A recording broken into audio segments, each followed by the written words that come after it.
Acts 12. About that time Herod the king laid violent hands on some who belonged to the church. He killed James, the brother of John, with a sword, and when he saw that it pleased the Jews, he proceeded to arrest Peter also. This was during the days of unleavened bread. And when he had seized him, he put him in prison, delivering him over to 4 squads of soldiers to guard him, intending after the Passover to bring him out to the people. So Peter was kept in prison, but earnest prayer for him was made to God by the church. Now when Herod was about to bring him out, on that very night Peter was sleeping between 2 soldiers, bound with 2 chains, and sentries before the door were guarding the prison. And behold, an angel of the Lord stood next to him, and a light shone in the cell. He struck Peter on the side and woke him, saying, "Get up quickly." And the chains fell off his hands. And the angel said to him, "Dress yourself, and put on your sandals." And he did so.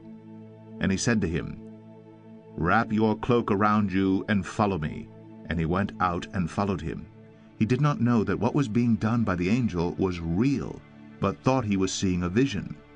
When they had passed the first and the second guard, they came to the iron gate leading into the city.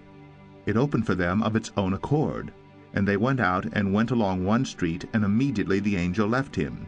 When Peter came to himself, he said, "Now I am sure that the Lord has sent his angel and rescued me from the hand of Herod, and from all that the Jewish people were expecting." When he realized this, he went to the house of Mary, the mother of John, whose other name was Mark, where many were gathered together and were praying. And when he knocked at the door of the gateway, a servant girl named Rhoda came to answer. Recognizing Peter's voice, in her joy she did not open the gate, but ran in and reported that Peter was standing at the gate. They said to her, "You are out of your mind." But she kept insisting that it was so, and they kept saying, "It is his angel." But Peter continued knocking, and when they opened, they saw him and were amazed. But motioning to them in his hand to be silent, he described to them how the Lord had brought him out of the prison, and he said, "Tell these things to James and to the brothers." Then he departed and went to another place. Now when day came, there was no little disturbance among the soldiers over what had become of Peter.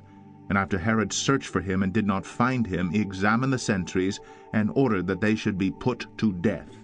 Then he went down from Judea to Caesarea and spent time there.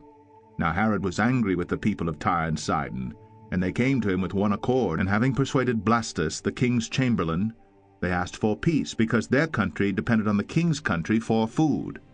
On an appointed day Herod put on his royal robes, took his seat upon the throne, and delivered an oration to them. And the people were shouting, "The voice of a God, and not of a man."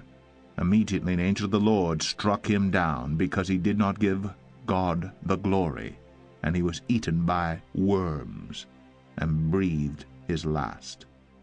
But the word of God increased and multiplied. And Barnabas and Saul returned from Jerusalem when they had completed their service, bringing with them John, whose other name was Mark.